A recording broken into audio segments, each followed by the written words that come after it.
Les amis, l'heure est grave. Yo les amis, c'est Montreux, c'est ça. Aujourd'hui on se retrouve pour une nouvelle vidéo. Donc comme vous voyez, un nouveau décor. Voilà, un petit décor, attendez, là, parce que j'ai le retour de caméra ici. Voilà, un petit décor bien sympathique avec quelques avions. Donc aujourd'hui c'est un épisode spécial. Spécial retour sur ma chaîne. Bon certes j'ai fait 2-3 vidéos gaming. Si vous me voyez rouge comme ce foulard par exemple, comme ce truc là, rouge comme ça là, c'est normal. On est en été, je suis dans le sud, il fait chaud, et il fait très chaud. Donc j'avais l'idée de mettre un petit ventilateur juste ici là, mais à l'endroit où il y a plein de bazar ici là, mais j'ai décidé que non. Tu vas te calmer toi s'il te plaît. Pourquoi j'ai décidé que non? Parce que ça fait du bruit. Voilà. Donc je vais devoir crever de chaud pour le tournage. Donc aujourd'hui je vais vous présenter quelque chose qui me tient à cœur. Ça fait longtemps que je prépare ça, que je prépare cette vidéo. Très longtemps. C'est une vidéo sur la Saturne V. Alors qu'est-ce que c'est la Saturne V? Non, c'est pas la planète. C'est tout simplement une fusée. Donc, sous mes yeux, j'ai un exemplaire. Voilà, voilà le bestiau. Donc elle est à l'échelle 1/110e. Donc la Saturn V, c'est la fusée la plus grosse et la plus puissante jamais construite. Bon, elle a été dépassée par la Falcon Heavy en termes de puissance, mais elle répartit sa puissance sur 27 moteurs. Alors que celle-là, elle en a que 5. La Saturn V, plus communément appelée Saturne V, ou 5, comme vous voulez, est une fusée construite dans les années 1960-1970 pour le programme Apollo. Alors qu'est-ce que c'est le programme Apollo? Le programme Apollo, voici le logo, est un programme qui permet aux Américains d'aller sur la Lune. Donc le programme Apollo a commencé sur des petites fusées se prénommant les Saturn 1B. Donc c'est la grande sœur de la Saturn V mais qui est plus petite qu'elle. Donc ces deux fusées ont un même but, emmener des hommes dans l'espace. Pas vraiment le même but parce que la Saturn 1B permet de faire fonctionner ce petit module. Et elle permet aussi d'emmener les hommes dans l'espace pour tester les combinaisons, pour aussi les amener dans la première station spatiale américaine, Skylab, qui a connu plusieurs échecs. Mais j'en reparle dans une prochaine vidéo. Et puis la Saturn V qui permet d'emmener les hommes, enfin d'emmener le module de commande, le module de service en clair avec le moteur, et le LEM sur la Lune, et de faire revenir tout ça. La fusée est composée de 3 étages principaux. Donc voilà. Le premier étage, je vais essayer de ne pas tout casser.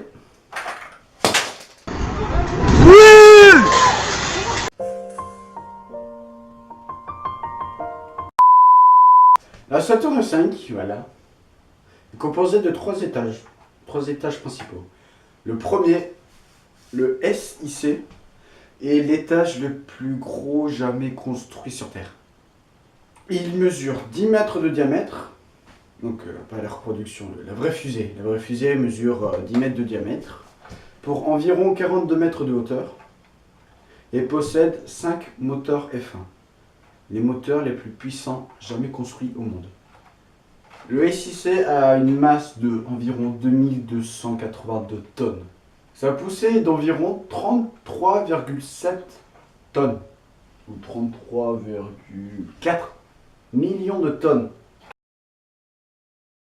Passons au second étage, qui s'appelle le S2. Le S2 est l'étage qui va finir la mise en orbite. Il possède 5 moteurs J2. Il a une hauteur d'environ 24,8 mètres. Il a aussi un diamètre de 10 mètres. Donc sa masse est de 464 tonnes au décollage. Il a une poussée de 5 méganewtons. Et le dernier étage, le plus petit étage principal, alors, il est très important celui-là. il comprend la case à équipement. À l'intérieur, il y a tous les instruments nécessaires à la navigation de la fusée. Il y a aussi les gyroscopes. Donc cet étage, il est aussi important que la fusée parce qu'il contient la coiffe où se situe le LEM que je vous avais montré en début de vidéo. Donc ce petit S4B qui est très important a une hauteur de 17,9 mètres, une masse de 114 tonnes, un diamètre de 6,6. Elle possède, comme vous l'avez vu, un seul moteur J2, donc le même moteur que le S2. Il a une poussée de 5 MN. Et il sert aussi à mettre le reste de la fusée en orbite lunaire. Puis, il y a aussi les derniers composants de la fusée.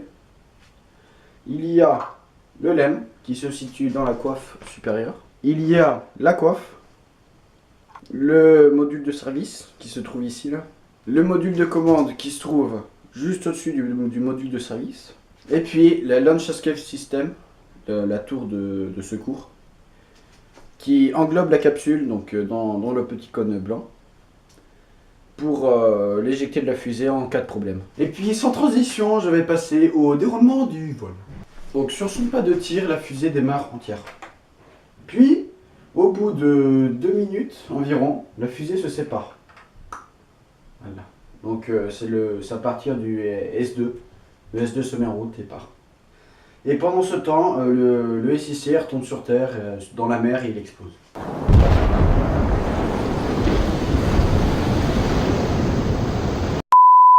Puis arrive le moment, environ 30 secondes après le largage du SIC, où la tour de lancement se sépare de la fusée et libère le module de commande. Puis 2 minutes après le lancement de la tour de secours, le S2 et le S4B se séparent enfin, et le S2 retombe sur Terre. Donc lui aussi explose dans la mer. Le S4... Ah! Oh, c'est pas vrai quoi! Chaque fois ça va me faire. Une fois que le transfert lunaire fut accompli, la coiffe se sépare.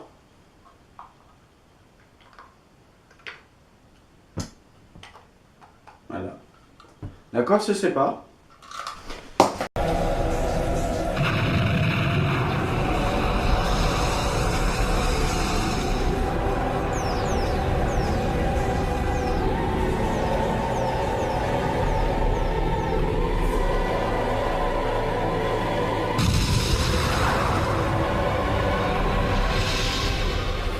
Une fois la coiffe séparée, le module de service et le module de commande avancent un petit peu, se retournent, ils viennent s'emboîter dans le LEM. Puis le LEM se détache du SIC qui retombe sur Terre et laisse apparaître le module de service, le module de commande et le module lunaire, le LEM ou le LM, ça dépend comment vous le voulez, vont sur la Lune. Une fois arrivé pas très loin de la Lune, le gros moteur qu'il y a ici se met en route et finit l'orbite lunaire. Puis 2 personnes du module de commande, 2 personnes sur 3 vont dans le LEM,